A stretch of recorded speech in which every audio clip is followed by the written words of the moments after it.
All right. Well, as a systems admin, as a network admin, as a security officer, there's only so much you can do. And there is a lot that you can do. There's always patches that need to be applied, and there's always new tricks that you need to know about that you're defending against. We're getting into a weird scenario. It's kind of like if you watched any of those shows from the 80s and 90s that were about hacking. Hacking back then was a lot easier than it is now. But these hackers out there are really bright, and they have a lot of time, and they just spend all their time trying to break into systems. And so there's tons of things to do there. But the the easiest way to get into any system is by hacking people.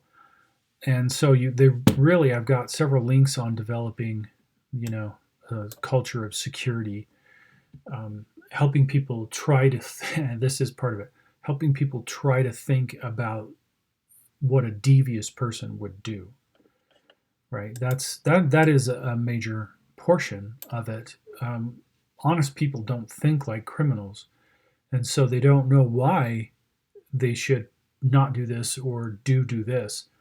Instead, they're like, that's fine, and then they do it, and then now they've got a problem. As a matter of fact, one of the first most famous hackers, his name is Minnick. You can look him up, and he said that if he couldn't get into a system, he would just pretend to be somebody and call somebody on the phone and hack the person, basically just convince the person he was somebody he wasn't, and they would give him the information he needed. Even when you think about what happens with infections that come across the internet, the person's really being hacked, right? I mean, I could get a pop-up right here in the middle of my screen that says, "Oh, my virus scanner is no longer working, and I need to do something about it." And it can look so real that it fools me. And at that point, they're hacking me. I have to click that button. If I don't click that button, I'm not hacked. The pop-up didn't do anything. It didn't mean anything. As soon as I click that button, I'm in trouble, right? They're hacking us. So you have to be able to describe to who you're working with what they need to do. The fact that they don't share their personal information online.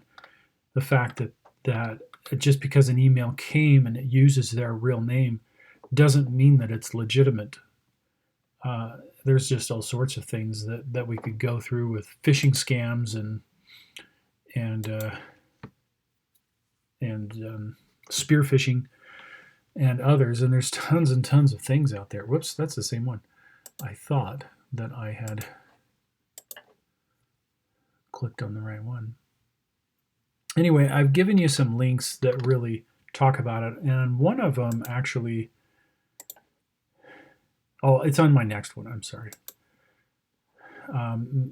It actually is Sophos, and they have things that actually talk about security threats and things. But we receive training all the time from our tech department, right? That really goes through all this information. But it's something that you need to be aware of. I'm not going to take up a ton of time on it. But people are easy to hack. You may have already had experiences with it. I describe in my classes how even students have been hacked. I knew one student that got a bill, not from EA, this is a different institution, and the bill was for thousands of dollars for a bunch of classes that he failed. And he's like, I didn't take these. Somebody basically gathered enough information, and then they went and took these classes, and they were such jerks that they didn't bail on the classes. They gave him the bill. And you think, well, why would somebody do that?